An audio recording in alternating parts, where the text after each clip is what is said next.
नमस्कार साथियों, स्वागत आप सभी का इतिहास एकेडमी में। और दोस्तों, आज हम बात करने वाले हैं एक महत्वपूर्ण वंश के बारे में जिसका नाम है सालंकयान वंश। ठीक है, आपने अगर सिलेबस देखा होगा तो सिलेबस में हर्षवर्धन के बाद में जो हमारे टॉपिक आते हैं वो आंध्र देश के कुछ वंश आएंगे, जिसमें आंध्र देश का सालंकयान वंश जो है वह हमारे सिलेबस में दिया गया है। इसके बाद में एक विष्णुकुंडिन वंश जो है वो भी दिया गया है। ठीक है, तो देखिए दोनों ही जो वंश है इसके बारे में बुक्स में बहुत कम जानकारी मिलती है। ठीक है, बाकी जो मैं जानकारी लेकर आया हूँ वो इंटरनेट के माध्यम से और अलग अलग वेबसाइट, आंध्र प्रदेश की कुछ वेबसाइट पे जो इतिहास मिला इनके बारे में वहाँ से लेकर आया हूँ। ठीक है दोस्तों, तो अच्छे से जानेंगे। ज़्यादा बड़ा लेक्चर नहीं है, 15-20 मिनट का लेक्चर है, 10-12 स्लाइड्स है ना। इतनी ही जानकारी आती है और मैं ये भी बता दूंगा कि एग्जाम में क्वेश्चन कैसा कैसा बनेगा, है ना, क्योंकि जो ज़्यादा प्रमाणित है उस पर क्वेश्चन बनने के चांसेस है। ठीक है दोस्तों, चलिए बाकी देखिए, सालंकयान वंश है ये। कहीं कहीं आपको सालंकायन वंश मिलेगा, कहीं कहीं सालंकयान। जैसा हमारे सिलेबस में लिखा गया है मैंने एज इट इज़ वैसा का वैसा लिखा है, कन्फ्यूज़न आपको नहीं कर रहा है। ठीक है, पीछे आपको जो है नंदी दिखाई दे रही है, शिव जी की नंदी या बैल या वृषभ। ये दोस्तों इस वंश का क्या है, प्रतीक चिन्ह है, इसीलिए इसे लगाया गया है। तो ये बात भी आपको याद रखनी है। सबसे पहले देखेंगे भौगोलिक स्थिति। जैसा कि आप सभी को पता है, अगर बोला गया है कि आंध्र देश का सालंकायन वंश, तो प्यारे बच्चों आप सभी को पता होना चाहिए कि आंध्र देश जो है, आंध्र देश वाला जो हिस्सा है ना, आंध्र प्रदेश वाला वर्तमान, वहाँ पर ये जो वंश है कभी शासन किया करता था। ठीक है, यहाँ पर एक छोटी सी जगह है ना, एलुरु करके, है ना, आप ये देख लो, वेंगी, जो कि एलुरु के अंदर है। कहाँ पर है, एलुरु में है वेंगी। और वर्तमान की अगर हम बात करें तो वर्तमान पेड़ा वेंगी, पेड़ा वेगी, ये जो क्षेत्र था, इस क्षेत्र पर जो है सालंकायन वंश ने, सालंकयान वंश ने क्या किया था, शासन किया था। इनका जो क्षेत्र था वह गोदावरी नदी के पास में था। आपको एक टॉलेमी का कोटेशन याद रखना है। टॉलेमी, टॉलेमी क्या कहता है, टॉलेमी ने कोटेशन कहा था कि सालंकायन नामक लोग जो है वो गोदावरी नदी के पश्चिम में स्थित है। लिखना है ना, सालंकायन, इसको सालंकायन या सालंकयान एक ही बात है ना, कंफ्यूज मत होना बच्चे, आप हो नहीं बड़े हो, है ना। बुक्स में कहीं सालंकयान लिखा मिलता है, कहीं सालंकायन लिखा मिलता है, एक ही बात है। ठीक है, तो सालंकायन, सालंकायन नामक लोग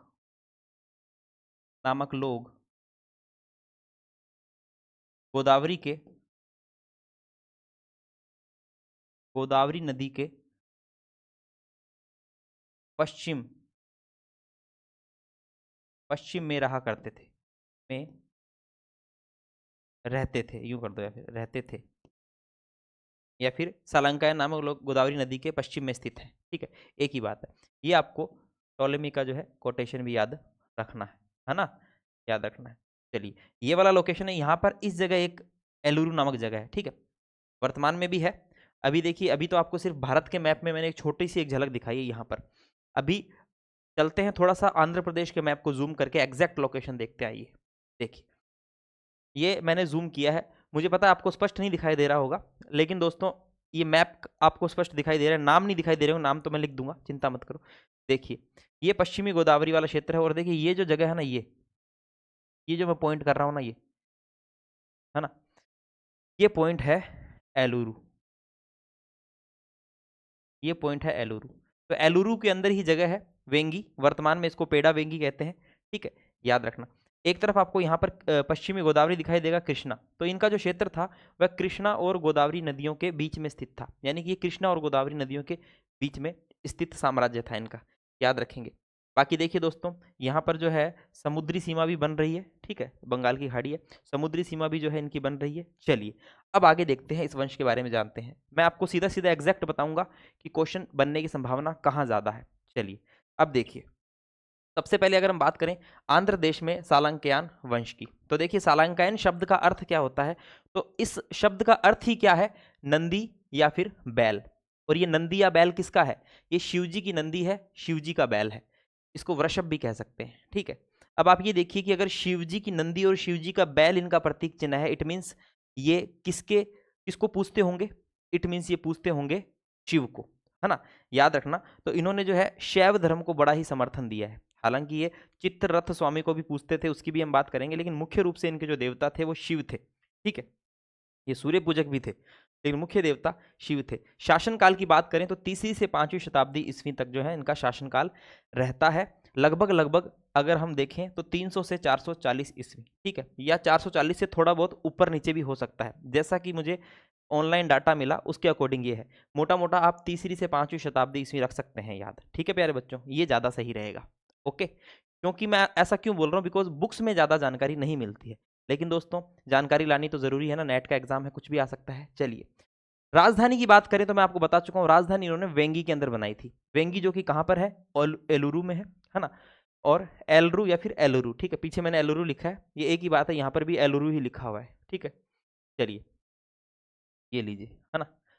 आधुनिक जो है वो पेडा वेगी कहते हैं इसको। तो राजधानी याद रखना, पूछ लिया जाए सलांकायनों की राजधानी कौन सी थी, राजधानी इंपॉर्टेंट है, ये पूछी जाएगी। इनका क्षेत्र जो है गोदावरी और कृष्णा नदियों के बीच में स्थित था, जैसा कि हम मैप में देख चुके हैं। अब आगे आइए नेक्स्ट, इनकी जाति क्या थी, तो ये ब्राह्मण जाति से संबंध रखते थे, ब्राह्मण जाति के ये थे। और इनका प्रतीक चिन्ह है वृषभ, बैल या नंदी। ये वृषभ, बैल या नंदी क्या संकेत देता है कि ये शैव धर्म के, सॉरी, शैव धर्म के क्या थे, ये शैव धर्म के अनुयायी थे। शैव धर्म को इन्होंने जो है काफी मान्यता दी है। ठीक है, याद रखेंगे, यहां से एक क्वेश्चन बन जाएगा तो इजीली सही भी हो जाएगा। ठीक है, याद रखिएगा, शैव धर्म को इन्होंने क्या दिया है, मान्यता दी है। शैव धर्म के क्या थे ये प्यारे बच्चों, शैव धर्म के पुजारी थे, शिव जी को मानते थे, नंदी इनका प्रतीक है। सलंकायों ने शैव धर्म को क्या किया, बहुत ज्यादा संरक्षण दिया है। इसी के अलावा ये जो है, ये अब इनके एक संरक्षक देवता के रूप में भगवान चित्ररथ स्वामी भी थे। हालांकि शैव धर्म को बहुत संरक्षण दिया इन्होंने, लेकिन इनके जो रक्षक देवता थे, संरक्षक देवता, वो चित्ररथ स्वामी थे, है ना। चित्ररथ स्वामी जो है अक्सर कहीं कहीं इसका अर्थ जो है सूर्य से भी लिया जाता है ना, तो आप याद रखना कि सूर्य को भी पूजते थे। ठीक है, और चित्ररथ स्वामी इनके संरक्षक देवता थे। शैव धर्म को इन्होंने बहुत ज्यादा संरक्षण दिया है। सलायंकायन जो है वो आंध्र इक्ष्वाकु वंश के उत्तराधिकारी बने थे। ठीक है, और ये इक्ष्वाकु वंश के क्या थे, सामंत थे। पहले ये स्वतंत्र राजा नहीं थे, ये सामंत थे। ठीक है, हम स्वतंत्र राज्य की स्थापना देखेंगे हस्तिवर्मन के समय में। ठीक है, तो ये सामंत स्थिति में थे और इक्ष्वाकुओं के सामंत हुआ करते थे, और साथ ही पल्लव राजाओं के जागीरदार भी थे। ये इनकी जागीरों पर भी काम करते थे, एक प्रकार से सामंत ही थे, यूं मान लो पल्लवों और इक्ष्वाकुओं के ये सामंत रहे हुए थे। ठीक है, याद रखेंगे। वे अपने परिवार का नाम अपने गोत्र के नाम पर रखते थे, जो कि सालंक्यान है, यानी कि इनकी गोत्र का नाम सालंक्यान है, और सालंक्यान नाम पर ही इनके वंश का नाम क्या पड़ा, सालंक्यान वंश। ये बात भी आपको याद रखना है। कहीं कहीं दोस्तों ये लिखा जाता है कि सालंक्यान जो है वो एक ऋषि भी हुआ करते थे। आइए हम बात करते हैं, देखिए पूरा डिटेल से पढ़ेंगे, ऐसे बिल्कुल हल्का फुल्का नहीं है दोस्तों, पूरा डिटेल से लेकर आए, जितनी जानकारी मुझे मिली है उतनी जानकारी लेकर। और ये संभवतः ये ऐसा इतनी ज्यादा डिटेल में दोस्तों कोई नहीं पढ़ा रखा होगा, किसी ने नहीं पढ़ाया होगा। ठीक है, चाहे आप यूट्यूब पे देख लेना, यूट्यूब पे भी नहीं मिलेगा, आधा अधूरा ज्ञान मिलेगा। चलिए, तो देखिए मत्स्य पुराण की हम बात करें, और पुरुषोत्तम की एक ग्रंथ है प्रवर मंजरी, इंपॉर्टेंट है, याद रखना। प्रवर मंजरी किसने लिखी है, पुरुषोत्तम ने। इसके अनुसार सालंक्यन एक ऋषि का नाम था, और वह सालंक के वंशज थे, जो विश्वामित्र के पुत्रों में से एक थे। तो सालंक्यान जो है वो एक ऋषि भी थे, और सालंकायन जो है वो इनकी गोत्र भी हुआ करती थी, और गोत्र के नाम के ऊपर ही इनके वंश का नाम पड़ा सालंक्यान वंश। और जैसा कि मत्स्य पुराण और पुरुषोत्तम की प्रवर मंजरी बोलती है कि भाई एक ऋषि भी हुआ करते थे, जो कि सालंक के वंशज थे, विश्वामित्र के पुत्रों में से एक थे। ये फैक्ट आपको याद रखना है। इसी के अलावा देखिए दोस्तों, पाणिनि का गण पाठ है। पाणिनि ने व्याकरण ग्रंथ लिखे थे, हम देखते हैं इसमें अष्टाध्यायी को भी हम देखते हैं, उसी में एक गण पाठ भी है। ठीक है, अब गण पाठ जो है, गण पाठ में भी सालंक्यान शब्द का उल्लेख मिलता है। गण पाठ में भी प्यारे बच्चों सालंक्यान वंश का उल्लेख मिलता है, और सालंक्यान वंश का उल्लेख मिलता है लगभग 2 बार, है ना, याद रखना। इसमें लगभग 2 बार जो है वह सालंक्यान वंश का उल्लेख मिलेगा। ठीक है, 2 बार उल्लेख मिलता है, एक बार तो गोत्र के रूप में उल्लेख मिलता है, और एक बार किसी ऋषि के रूप में, किसी शासक के रूप में उल्लेख मिलता है। याद रखेंगे, गण पाठ पाणिनि का इंपॉर्टेंट है। संस्कृत शब्दकोश की अगर बात करें, मेदिनी, ये मेदिनी जो है ये एक संस्कृत शब्दकोश है। इसके अनुसार सालंक्यान शब्द का अर्थ नंदी या बैल है, जो भगवान शिव का पवित्र बैल है।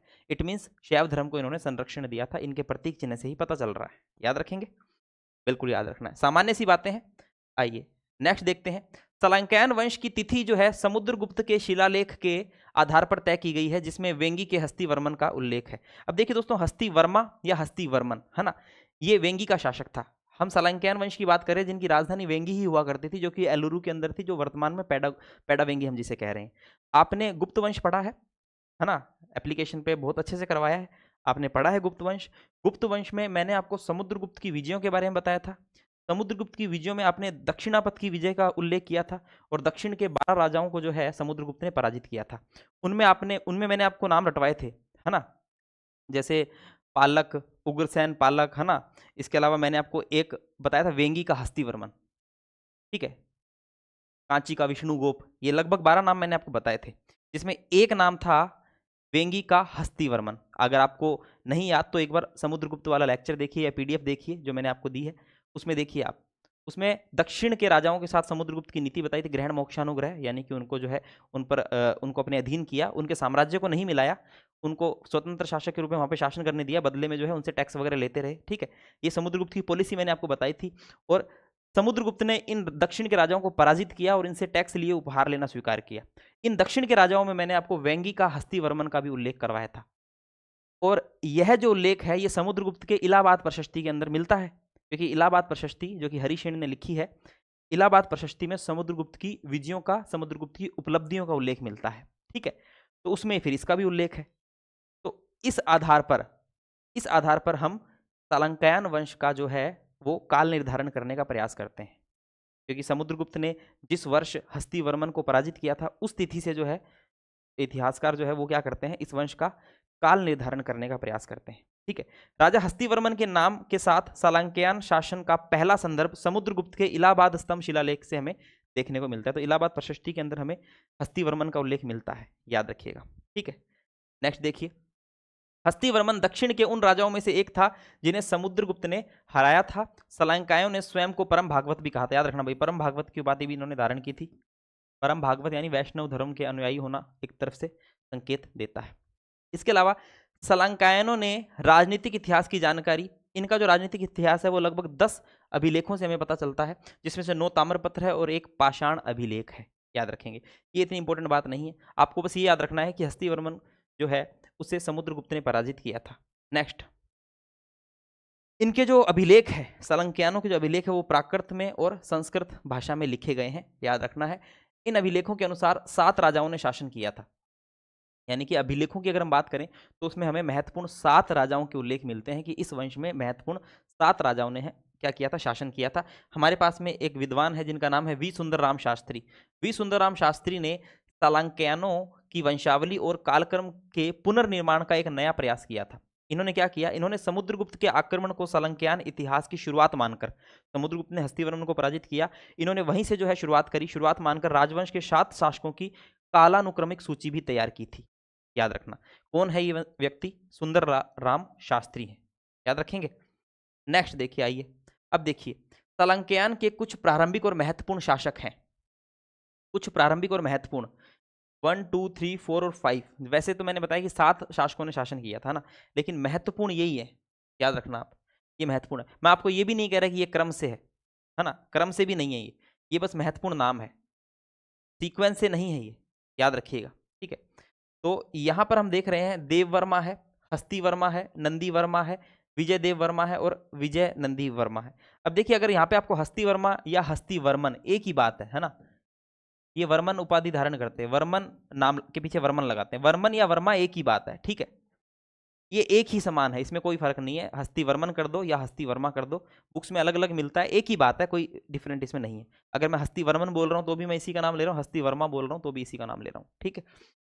ये शासक है, जिसमें अंतिम शासक तो इसको माना जाता है, शुरुआत में हमको देव वर्मा का नाम मिलता है ना, बाकी बीच में जो है कुछ अन्य शासक भी आते हैं, ठीक है। तो आपको जो है इनमें कंफ्यूजन नहीं होना, ये क्रम से नहीं है, मैं पहले ही बोल रहा हूँ, सीक्वेंस से नहीं है, जितने शासकों की जानकारी मिलती है वो आपके सामने है। कुछ अन्य शासक भी आते हैं ठीक है, पर वो इतने महत्वपूर्ण नहीं है। चलिए इन्हीं के बारे में जान लेते हैं। देव वर्मा का इतनी जानकारी नहीं मिलती है, यहाँ पर हस्ती वर्मा के बारे में जाने। स्वतंत्र राज्य की इसने स्थापना की थी, यानी कि जो सालंक्यान वंश है इसकी स्वतंत्र राज्य की स्थापना कौन कर रहा है? हस्ती वर्मा कर रहा है। इसका शिलालेख जो है वो पैडावेगी से मिला है, पैडावेगी यानी वेंगी, ठीक है, वर्तमान में पैडावेगी कहते हैं। यह समुद्रगुप्त का समकालीन था, बिल्कुल समकालीन था। समुद्रगुप्त ने अपने दक्षिणी अभियान के तहत जो है हस्ती वर्मा को या हस्ती वर्मन को पराजित किया था। राजाओं में नाम मिलता है वेंगी का, हस्ती वर्मन। इसी के अलावा समुद्रगुप्त से पराजित हुआ था ये, और समुद्रगुप्त ने इलाहाबाद प्रशस्ति शिलालेख में इसका उल्लेख वेनगेक यानी कि वेंगी के स्वामी के रूप में किया है। याद रखेंगे, है ना। चलिए मोटी मोटी बात ये याद रखनी है भाई, समुद्रगुप्त से पराजित हुआ था हस्ती वर्मा। क्वेश्चन आएगा, इससे आएगा, और एक और क्वेश्चन बनेगा, वो मैं आपको आगे बताऊंगा। खोह एक जगह है मध्य प्रदेश के अंदर, वहां से एक अभिलेख प्राप्त हुआ है, और यहाँ पे हस्ती वर्मा द्वारा गोप स्वामीन व अन्य ब्राह्मणों को ग्राम दान देने का भी उल्लेख है। ये एक महत्वपूर्ण घटना है हस्ती वर्मा की, याद रखना। बाकी प्यारे बच्चों इधर आओ वापिस। हस्ती वर्मा की कुछ उपाधियां भी मिलती है। अब ये सर्च करने पर बहुत सारी उपाधियां मिली है। अब ये कहाँ तक सत्य है, इसलिए मैंने इसको पीपीटी में ऐड नहीं किया, है ना, क्योंकि कोई बुक्स में तो मुझे मिली नहीं, ऑनलाइन डाटा मिला है। फिर भी अपने इसको लिख लेते हैं, अगर एग्जाम के दृष्टिकोण से कुछ पूछ लेते फिर भी हमें याद होना चाहिए। अगर कहीं ना कहीं से जानकारी मिली है, कुछ ना कुछ तो इसमें सत्यता है। तो देखिए, जैसे कि अनेका समरप्त विजय, इसके कुछ शीर्षक मिले हैं। जैसे कि एक शीर्षक है अनेका अनेका समरवप्त समरवप्त विजय विजय। ये जो जानकारी मिलती है, ये कहाँ मिलती है? ये इसके पैडावेंगी वाले अभिलेख में मिलती है, पैडावेगी शिलालेख में मिलती है, याद रखना, शिलालेख, ठीक है। एक उपाधि तो इसकी ये मिलती, और क्या उपाधि मिलती? और मिलती प्रकार विजय, प्राकार विजयस्य विजयस्य विजय, ठीक है। ये कहाँ मिलेगी? ये गुंटापल्ली शिलालेख, गुंटापल्ली शिलालेख शिलालेख, ठीक है। एक इसका नाम मिलेगा क्या? समरमुख समरमुख निर्मित कर्म निर्मित कर्म निर्मित कर्म समरमुख निर्मित कर्म। ये कहाँ मिलेगा इसका? ये मिलेगा कन्नू कोल्लू शिलालेख। कहाँ मिलेगा ये? कन्नू कोल्लू। ये कन्नू कोल्लू शिलालेख नंदी वर्मा का है, ठीक है, आगे पढ़ाऊंगा शिलालेख। एक और इसकी उपाधि मिलती है क्या? धर्म महाराज। क्या उपाधि मिलती है? धर्म महाराज, ठीक है। और गुंटापल्ली में मिलती है। ये कहाँ मिलती है? गुंटापल्ली शिलालेख में। चलिए ठीक है।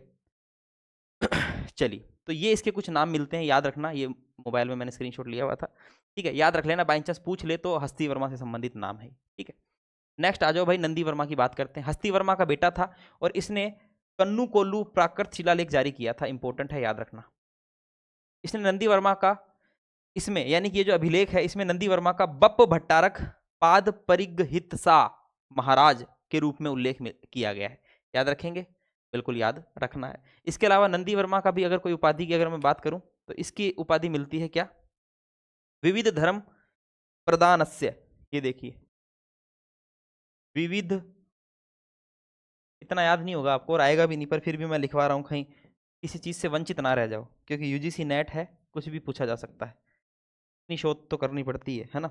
ये पैदोवेगी शिलालेख में मिला है। फिर है अर्जिता धर्मस्य, ये इसके नाम है, देख लो, अर्जिता। अन्य अन्य शीर्षक है इसके धर्मस्य, ठीक है। एक गोहस्त्र प्रदायी, ये इतना इंपॉर्टेंट नहीं, आप एक ही रखो, स्व प्रतिहिता वर्मा, स्व प्रतिहिता वर्मा। ये कन कोल्लू अभिलेख से, कन कोल्लू शिलालेख से मिला है, ठीक है। ये कुछ नाम याद रखो। एक नाम मिलता है गोस हस्त्र प्रदायी, गोस हस्त्र प्रदायी लिख लो यार, कहीं आ ना जाए, मुझे तो यही डर लगता है कि कहीं कुछ छूट ना जाए, बस हस्त्र प्रदायी। चलिए, तो ये जानकारी मिली गुंटापल्ली से, ठीक है। ये इसके कुछ अन्य नाम है। अब नेक्स्ट देखें। अब इंपॉर्टेंट शासक ये है क्योंकि इसने अश्वमेध यज्ञ करवाया था ना। ये नाम है विजय देव वर्मा। इसका शिलालेख एलरू में पाया गया है। इसने खुद को परम माहेश्वर घोषित किया है और अश्वमेध यज्ञ भी किया है। इसकी भी कोई उपाधि है क्या? इसकी कोई उपाधि है क्या? इसकी उपाधि है परम माहेश्वर, ठीक है, तो वो यहाँ पे लिखी हुई है, याद रखना। बाकी विजयानंदी वर्मा की अगर हम बात करें, तो बौद्धों के अपर शैल संप्रदाय के लिए एक विहार बनवाया था इसने, इंपॉर्टेंट है याद रखना। और 5वीं शताब्दी के अंत में विष्णु कुंडिन के माधव वर्मा द्वितीय ने सलंकायनों पर विजय प्राप्त कर ली थी। ठीक है, तो इस प्रकार से जो है सलंकायनों का फिर क्या हो जाता है, अंत हो जाता है। अब ये शासक जो है ये क्रमशः नहीं है, बीच में कुछ अन्य शासक भी आते हैं जिनका कोई इतना बड़ा महत्वपूर्ण रोल नहीं है, याद रखेंगे। ठीक है, अन्य शासकों के नाम भी कुछ मैंने इसमें नोट किए थे, एक बार देख लेता हूँ अगर मिल जाए तो। ठीक है, बच्चे बोलेंगे गुरुजी आप पीपीटी में कुछ लिख के नहीं लाए, और आज तो आप जो है इसी में से ही कर रहे हो, क्योंकि देखो दोस्तों पीपीटी में से इसने नहीं लिख के लाया मैं, क्योंकि इतना प्रमाणित नहीं था।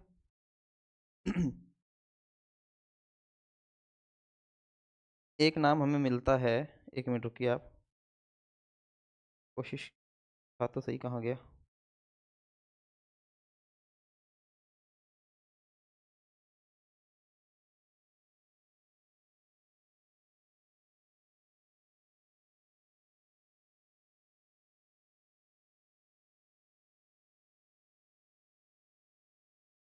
एक नाम मिलता है हमें, थोड़ा सा बेटा वेट कीजिए, 1-2 शासक और हैं इसके, अगर पूछ लिया जाए बाई चांस ऐसा क्वेश्चन आ जाए कि ये किस वंश के शासक हैं, तो आपको याद रहना चाहिए। जैसे कि ये देखिए, स्कंदवर्मन, हस्तिवर्मन प्रथम आता है, उसके बाद में नंदीवर्मा आता है, उसके बाद में हस्तिवर्मा द्वितीय आता है, और उसके बाद में स्कंदवर्मन आता है। देखो यहाँ देख लो थोड़ा सा ना, ये देखो ये क्रम से नहीं है नाम, देखो हस्तिवर्मा, देववर्मा हमने देख लिया, उसके बाद हस्तिवर्मन ये प्रथम है, वर्मन या वर्मा इसको फर्स्ट मान लो, इसके बाद में फिर नंदीवर्मन आएगा, नंदीवर्मन मैंने लिखवा रखा है आपको, ठीक है ना, नंदीवर्मा। उसके बाद में फिर हस्तिवर्मा सेकंड भी आता है एक, है ना, इसके बाद में फिर एक हस्तिवर्मा सेकंड भी आता है, हस्तिवर्मन सेकंड भी आता है। ठीक है, और इसके बाद में हस्तिवर्मन सेकंड के बाद में फिर स्कंदवर्मन, ठीक है, स्कंदवर्मन, स्कंदवर्मन की एक उपलब्धि है, वो क्या है, इसके बाद में फिर स्कंदवर्मन, इसकी क्या उपलब्धि है प्यारे बच्चों, इसकी उपलब्धि है कि इसने जो है आनंद राजा को उखाड़ फेंका था, इनके समकालीन कोई वंश था आनंद राज, आनंद राजा को उखाड़ फेंका इसने, याद रखना। ठीक है, अब देखो देववर्मा, अब देखो इनमें पूछ लिया जाए तो देववर्मा है, हस्तिवर्मा है, हस्तिवर्मा के बाद में नंदीवर्मा है, और नंदीवर्मा के बाद हस्तिवर्मन द्वितीय है, फिर स्कंदवर्मन है, विजय देववर्मन है, विजय नंदीवर्मा है। ठीक है, तो ये टोटल कितने शासक हो गए, 1 2 3 4 5 6, देखो 1 2 3 4 5 तो यहाँ दे ही रखे, 2 नाम मैंने आपको और बता दिए, 7 नाम हो गए टोटल, 7 नाम हो गए टोटल, है ना, 7 शासक थे ना, 7 नाम हो गए टोटल। ठीक है, चलिए तो देखिए, अब आप भी देखिए कैसे कैसे जानकारी इकट्ठा करके मैं आपके लिए लाया हूँ, है ना प्यारे बच्चों। जब तक कोई लेक्चर मेरी नज़र में परफेक्ट नहीं होता है तब तक ना तो मैं उसको एप्लीकेशन पे अपलोड करता हूँ, ठीक है, भले कितना ही समय लगे, दूंगा तो प्यारे बच्चों एक नंबर चीज़ दूंगा। ठीक है, तो उम्मीद कर रहा हूँ भाई आपको ये छोटा सा लेक्चर अच्छा लगा होगा। मिलते हैं नेक्स्ट क्लास में, तब तक के लिए जय हिंद जय भारत, धन्यवाद।